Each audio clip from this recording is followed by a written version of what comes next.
नमस्कार साथियों, मैं राजेश कुमार। आप सभी का हमारे ऑनलाइन प्लेटफॉर्म पर आप सबका स्वागत है। आज हम आपके लिए फिर से लेके आए हैं जो करंट अफेयर्स और करंट अफेयर्स भी हमारा कौन सा पूरे फरवरी मंथ का जो लास्ट वीक है 23 से 28 फरवरी का जो हमारा एक लास्ट पार्ट बचा है वो हम लेंगे। इसका फरवरी माह वैसे भी कम दिनों का होता है तो कुछ दिन इसके वाले पॉइंट के बाकी हैं वो आज हम कर लेते हैं। तो हम लोग आप बात करें सबसे पहले है ना IPEF सप्लाई चेन समझौता। ये क्या समझौता होता है सर? बड़ा ही छोटा सा पॉइंट है और एक इंटरेस्टिंग टॉपिक्स है। अगर देखें सबसे पहले एग्जामिनर आपसे ये पूछे इसमें कुल कितने देश शामिल है तो हम कहेंगे कुल देश शामिल। तो हम यहां पर कहेंगे 14। अब ये क्या समझौता होता है? जैसे अगर हम कहें कि एक ऐसा समझौता जहां पर क्या है कोई भी जैसे भी कोरोना काल आया था पीछे, तो कोरोना काल के अंदर लोगों का काम ठप हो गया, पूरा तरीके से लॉकडाउन लग गया। तो काम भी रुक गया, हर चीज़ की सहायता रुक गई, कोई ना कोई चीज़ की परेशानी आ रही थी, हर चीज़ की परेशानी। उस परेशानी के अंदर क्या है एक एक नया एक समझौता बनाया गया कि ऐसी कोई स्थिति आती है, जहाँ पर हम लोग अपने कोई व्यवसाय का मान लीजिए, किसी भी चीज़ का तरीके से मान लीजिए खाने-पीने की या कोई कच्चे माल, कोई भी एक्स-वाई-ज़ेड, उसमें क्या है किसी एक देश पर निर्भर ना करके जैसे मैं कहूँ 14 देश में से 1 देश पर क्या है कोई ना कोई दिक्कत आ गई। और मान लीजिए चीन है, मेन नाम चीन का ही आएगा। ये चीन है और इस चीन पे ही मेन दिक्कत है, ये चीन कच्चा माल दे रहा है सबको। अब चीन पे ही रोक लग गई तो चीन तो नहीं दे सकता। इसलिए क्या है समझौता ये इसलिए हो कि अगर एक देश से गड़बड़ होती है तो 13 देश उसकी सहायता करेंगे। ये एक समझो। सीधी-सीधी बात बोले तो आपा जैसे अपने कोई दिक्कत आ जाए पड़ोसी लेके नहीं आता क्या? पड़ोसियाँ लेके आते हैं, खाना भी लेके आते हैं, है ना? पानी भी कुछ वो खाने-पीने का सामान वो एक तरीके से समझौता हुआ है। और ये जो समझौता भारत ने Indo Pacific economic framework pillar 2 पर हस्ताक्षर किए हैं। ये नाम पूछे बस, ये एक समझौता है। और ये समझौता 14 देशों के बीच में हुआ है। पहले अगर हम बात करें ये अमेरिका से स्टार्ट हुआ था, यूरोपियन इनका नाम आता है लेकिन धीरे-धीरे अब भारत ने भी इस पर हस्ताक्षर हो गए हैं। ये पहला बात। दूसरा जो पॉइंट आता है अजय बंगा, विश्व बैंक। अजय बंगा का अगर इनको थोड़ा-सा डिटेल में पढ़े, पहले इनका पूरा नाम क्या है? अजय पाल सिंह,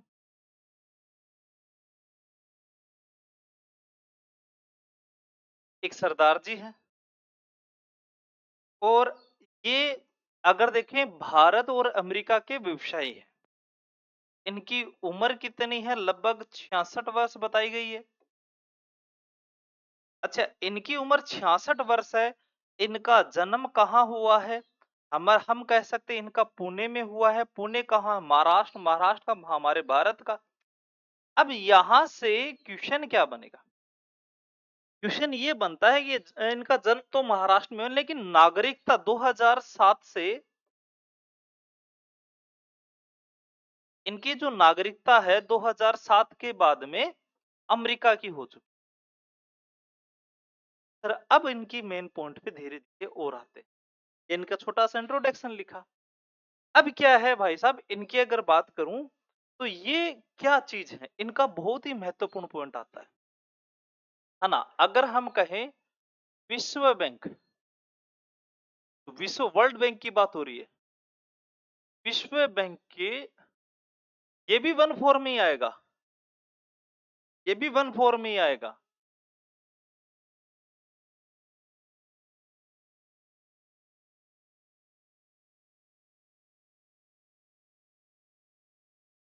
अब आपसे पूछे विश्व बैंक के जो अध्यक्ष के रूप में चुने गए थे वो कौन से हैं और उनका नंबर्स कौन सा है? One four. अच्छा आपसे ये भी पूछ ले कब चुने गए तो वो भी मैं लिख देता हूं। इनको अगर देखें, इनको जो अध्यक्ष बनाया गया था कब बनाया गया था? 2 जून को बनाया गया था, 2023 को।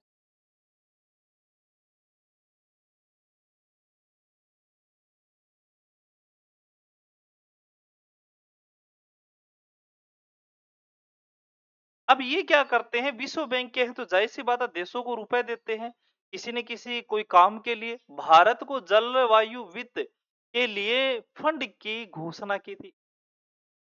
प्रेजेंट टाइम ये अमेरिका की नागरिकता है। हम भारत के नहीं है, लेकिन पहले वो मूल रूप से अगर देखें भारत के हैं। प्रेजेंट टाइम में 2007 से इन वो भारत की नागरिकता छोड़ चुके। बहुत सारे हैं, बड़े-बड़े बिजनेसमैन हैं, क्रिकेटर्स हैं, उन्होंने भारत की नागरिकता छोड़ के किसी अन्य देश की नागरिकता ग्रहण कर ली है। और भारत में भी ऐसा होता है, किसी दूसरे देश से छोड़कर भारत की नागरिकता ग्रहण कर लेते। ये चलता रहता है, इसमें कोई बड़ी बात है नहीं। बस अब मन साफ होना चाहिए, ये चलता रहता है। भारत में भी बहुत ऐसे हैं, मैं कह सकता हूँ कि विदेशों से आ सकते हैं, कनाडा से, मैं कहूँ ऑस्ट्रेलिया से, बहुत सारे क्रिकेटर हैं जो भारत की नागरिकता ग्रहण कर रखी है।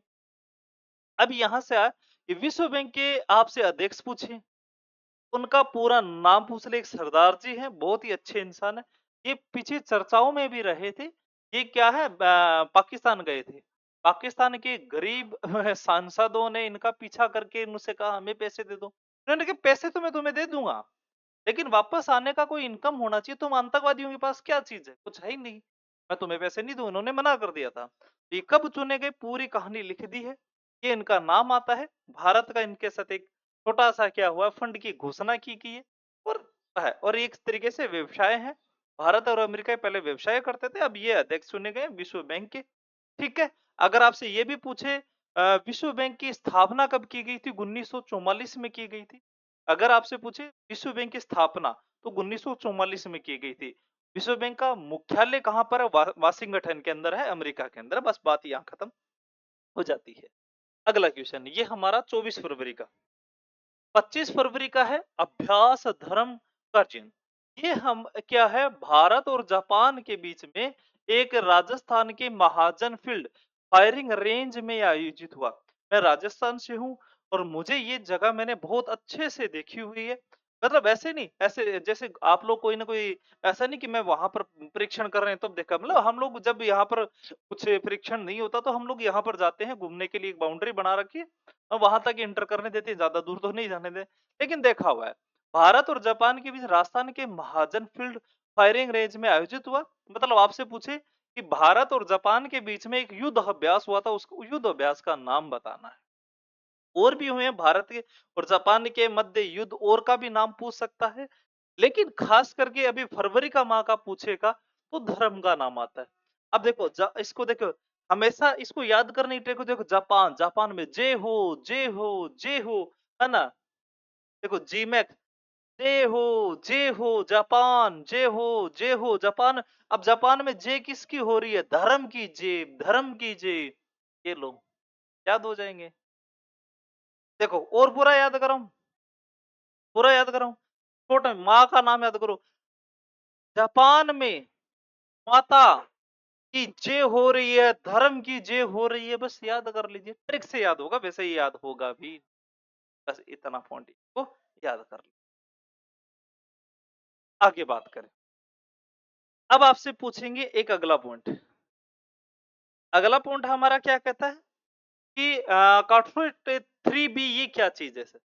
अगर मैं कहूं यहां पर इसरो द्वारा हरिकोटा से सफल लॉन्चिंग, एक ऐसा एक यहां पर लॉन्चिंग किया गया जिसको नाम दिया गया है आई इन द स्काई कहा जाता है। ये क्या करता है, इसके यह उपग्रह 0.25 मीटर से और 1 मीटर के रेजुलेशन पर तस्वीर ले सकता है। रेजुलेशन जानते हो, पिक्सल वाला, कि जितना रेजुलेशन क्या होता है, पिक्सल की संख्या बताता है। पिक्सल क्या होता है, जो डॉट डॉट से फोटो बनती है, उसकी एक छोटी सी पिक्चर मला, जिसे को मैं कहूँ नीचे का उपग्रह से मैप बना देना कि ये यहाँ का मैप है। मैंने लिख भी रखा है। इसका उद्देश्य यह है कि मुख्य रूप से शहरी नियोजित ग्रामीकरण संसाधन और बुनियादी ढांचों को विकास भूमि उपयोग करो और मैपिंग के लिए उपयोग किया जाएगा। कहने का अर्थ है डायरेक्टली किसी ने फोटो ली, उसका मैप बनाना और वो करना, ये इसका है। तो ये यहाँ पर नाम आता है, ये 26 जनवरी का नाम आता है। तो कहीं ना कहीं आपके लिए इंपॉर्टेंट फैक्ट हो सकता है, और इंपॉर्टेंट फैक्ट है इसलिए अर्थ ऑब्जर्वेशन नाम से भी बोलते हैं। बहुत ही अच्छा पॉइंट है, और इस पॉइंट को आप याद कर लीजिए। अगला हमारा पॉइंट क्या कहता है, 27 फरवरी को विश्व एनजीओ दिवस। विश्व एनजीओ दिवस, एनजीओ वगैरह होते हैं ना, आप देखेंगे हॉस्पिटल वगैरह या कहीं कोई भी स्वास्थ्य विभाग या हर तरीके में एनजीओ, चाहे वो शिक्षा विभाग हो, कोई भी विभाग हो, वहां पर एनजीओ। अब ये एनजीओ दिवस कब आता है? 27 फरवरी को यहाँ बताया। सामुदायिक विकास में योगदान के लिए NGO of the year award दिए गए हैं। ठीक है, अवार्ड का नहीं पूछेगा तो क्वेश्चन क्या पूछेगा? या तो एनजीओ दिवस पूछ सकता है या इसकी थीम पूछेगा कि इस बार 2026 के अंदर एनजीओ की थीम क्या थी? तो हम कहेंगे सत्य भविष्य के लिए नागरिक समाज की भूमिका। ये इसकी क्या है? थीम रही है। ये इसकी क्या रही है? एक थीम रही है। सबसे ज्यादा यही पूछने वाला एक पॉइंट बनता है। अगला आता है राष्ट्रीय विज्ञान दिवस। इस बार आपसे पूछे कि राष्ट्रीय विज्ञान दिवस कब बनाया जाता है ना? दिवस का तो वो आएगा 28 फरवरी को। 2026 की थीम क्या थी? विकसित भारत के लिए स्वदेशी तकनीकी, है ना? ये यहाँ पर इसकी थीम का नाम आता है। हर पॉइंट की थीम या जिस दिवस याद करें उस दिवस की थीम जरूर याद कर लें। एक दो बार देखोगे तो जैसे विज्ञान के लिए क्या विज्ञान है तो इसमें क्या भारत के लिए स्वदेशी तकनीक याद हो जाएगा। पीछे वाले में एनजीओ में क्या था? एनजीओ के अंदर क्या है? हम लोग किसी न किसी की सेवा करते हैं तो नागरिक समाज की भूमिका याद हो जाएगा। एक बार पढ़ेंगे तो याद हो जाएगा। अब आपसे ये भी पूछे, बाई चांस मैंने नोट बना के लिख दिया, वैसे ये आपके लिए कंपटीशन की तैयारी करते हो तो ये चीज आपको याद, इसलिए मैंने नोट बनाई लिखा, वरना मैं हाथ से भी लिख सकता। अब मैंने कहा जो राष्ट्रीय विज्ञान, यह सीवी रमन द्वारा रमन प्रभाव की खोज के लिए मनाया जाता है। 1930 में भौतिक नोबल। ये हम लोग 9th 10th लगभग वहां से पढ़ने लगे, 9th 10th से ही पढ़ने लगे, 8th से ही पढ़ने लगे। तो मैंने नोट बना के लिख दिया ताकि आपकी मेमोरी है वो वापस क्या है, एक रिफ्रेश हो जाए। अगला जो है एक हमारा पॉइंट आता है Dada Saheb Phalke international. International film का फेस्टिवल पूछा गया है। दादा साहब इंटरनेशनल है, नॉर्म यहां पर एक दादा साहब फाल्के पुरस्कार है, मैंने इंटरनेशनल नाम लिखा है तो मतलब थोड़ा अलग है। अब ये जो हुआ था ये हमेशा फरवरी के हमेशा एंडिंग में होता है, लास्ट वीक में होता है ना? कोई इसकी डेट डिसाइड नहीं होती कि ये डेट डिसाइड है। मैंने सिर्फ 28 फरवरी लिख दिया कि एंडिंग में, इसलिए लिख दिया।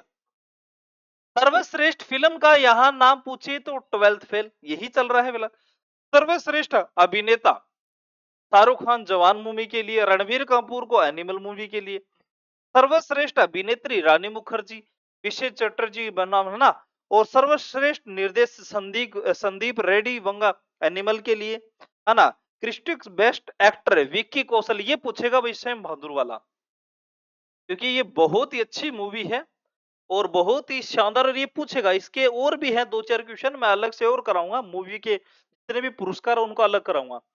संगीत में योगदान अनिरुद्ध रविचंद्र का नाम आता है, तो ये यहाँ पर दादा साहब फाल्के का नाम आता है। तो दादा साहब फाल्के इंटरनेशनल पूछ सकता है।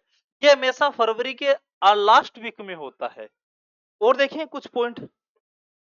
अब मेरा एक अंतिम पॉइंट ये है कि हमने जितने भी पॉइंट करवाए हैं उन पॉइंट की मैंने एक लिस्ट बना रखी है ताकि आप इसको अच्छे से याद कर सके कि 23-24 फरवरी को क्या हुआ था, है ना? और अगर मैं कहूं 24 फरवरी को क्या हुआ था और 25 फरवरी, देखो ये समझौता चला, जितने दिन चला मैंने, 25 फरवरी क्या, 26 फरवरी क्या, 27 को क्या, 28 को क्या, फिर 28 को क्या, मैंने उसी तरीके से एक लिस्ट बना रखी है ताकि आप इसको अच्छे से याद कर पाए।